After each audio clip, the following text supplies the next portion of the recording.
السلام علیکم ورحمۃ اللہ وبرکاتہ۔ آج میں آپ کو حضرت موسیٰ علیہ السلام کے دور کا ایک ایسا واقعہ سنانے جا رہا ہوں جو دل کو جھنجھوڑ دیتا ہے اور روح کو جگا دیتا ہے۔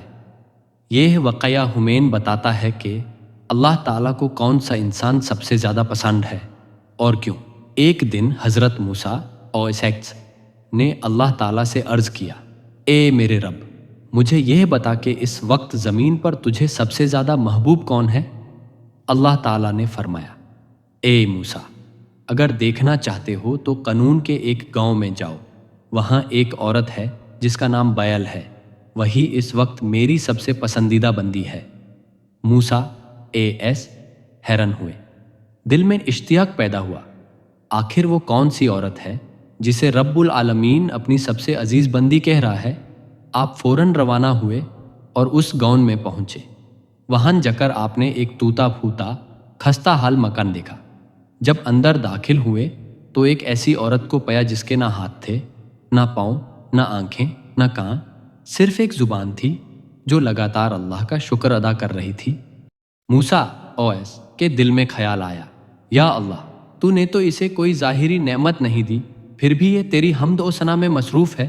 اتنے میں وہ عورت خود بول اٹھی، اے موسیٰ، تو اللہ کا نبی ہوگا، لیکن میرے اللہ کے بارے میں ایسا مت کہہ، اس نے مجھے جو کچھ بھی دیا ہے میں اس کا شکر کبھی ادا نہیں کر سکتی۔ موسیٰ نے حیرت سے پوچھا، اے اللہ کی بندی، تو کس بات کا شکر کرتی ہے؟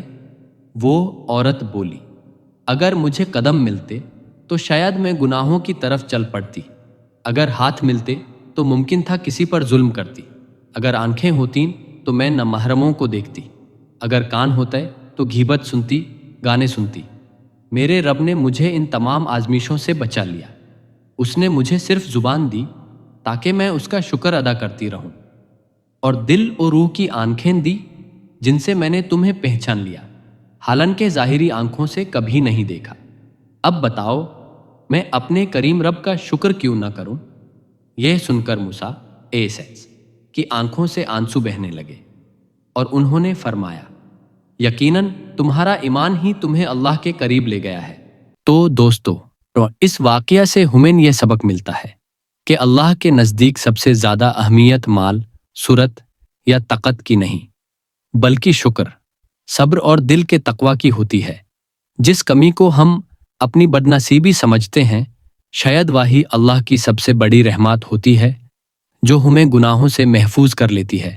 اللہ تعالیٰ ہمیں بھی ایسا ایمان، ایسا صبر اور ایسی شکر گزاری نصیب کرے جو ہمیں اس کی محبت کے سب سے قریب لے آئے۔ آمین یا رب العالمین۔